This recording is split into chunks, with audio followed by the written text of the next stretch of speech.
प्रेम, श्रद्धा और भक्ति का जहाँ तुलनात्मक अध्ययन किया जाता है वहाँ कहा जाता है कि प्रेम दैहिक स्तर पर होता है। जैसे किसी के रूप, सौंदर्य, कोमल वाणी एवं अनुकूल व्यवहार से सप्रेम हो जाता है। श्रद्धा किसी के अच्छे गुणों एवं कला पर रीझकर हो जाती है और भक्ति उसके प्रति होती है जहाँ से हमें अपने भवबंधनों से छूटने का दृढ़ विश्वास होता है। इस प्रकार श्रद्धा और भक्ति के साथ प्रेम को रखकर उसकी परिभाषा कदाचित दोषपूर्ण नहीं है, परंतु जिस प्रेम को सद्गुरु कबीर ने अपनी जोरदार वाणी में घोषित किया है और कहा है, पोथी पढ़ पढ़ जगमुआ, पंडित हुआ न कोय, ढाई आँखर प्रेम का, पढ़े सो पंडित होय। यह प्रेम दैहिक स्तर का नहीं है, वस्तुतः आत्म कल्याण और लोक कल्याण अर्थात परिवार, समाज, गांव, देश एवं विश्व के कल्याण की शुद्ध भावना ही सच्चा प्रेम है।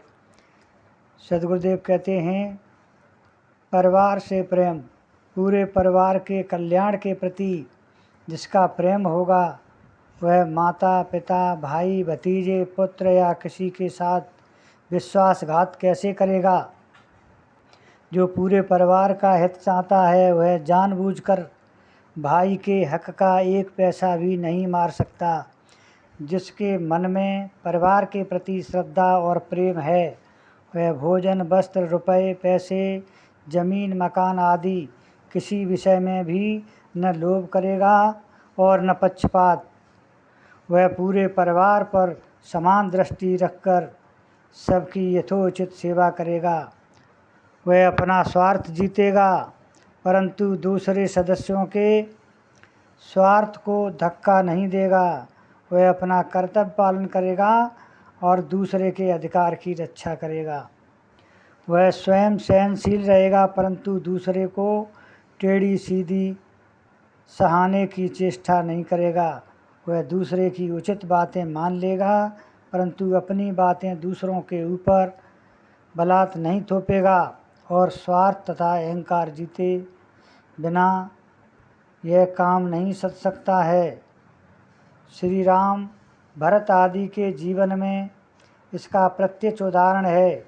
श्री राम को राजगद्दी देने की बात बताई गई किंतु दूसरे दिन उन्हें 14 वर्ष के लिए तापस वेश में वनवास सुनाया गया और वे बिना उत्तेजित हुए शालीनता से वन में चले गए।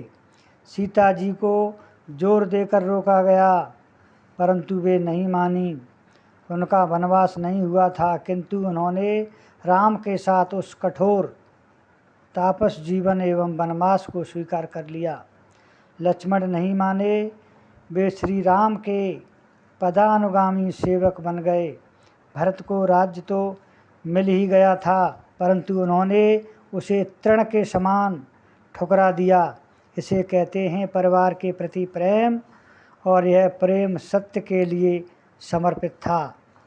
यह राम, भरत आदि की संतान परंपरा के जीव हैं और अपने पिता, भाई आदि को छलने में संकोच नहीं करते।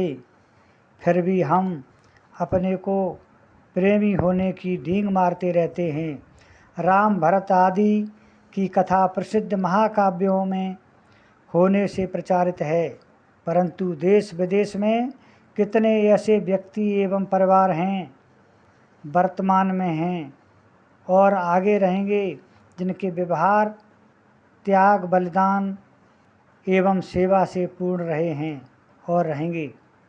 समाज से प्रेम, जिसे समाज के प्रति प्रेम होगा वह समाज की क्षति, उसके नियमों का उल्लंघन आदि तो करेगा ही नहीं, वह तो समाज के लिए अपने आप का उत्सर्ग करेगा। विवेकवान समाज का प्रबंधक भी अपने आप को समाज का एक अंग मात्र मानता है। मान लो सिंधु समाज का एक गुरु महंत एवं अध्यक्ष है, उसके सामने रुपए कपड़े आदि चढ़ाते हैं तो वह उन्हें अपना नहीं मानता, किंतु पूरे समाज का मानता है।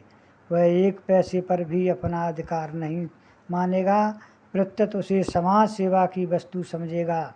हमारे पास यदि हमारे निर्वाह से अतिरिक्त वस्तुएं हैं तो हमें उन्हें अपनी नहीं माननी चाहिए, किंतु समाज की सेवा में आने वाली वस्तुएं समझनी चाहिए। बुद्ध, महावीर, व्यास, कबीर, नानक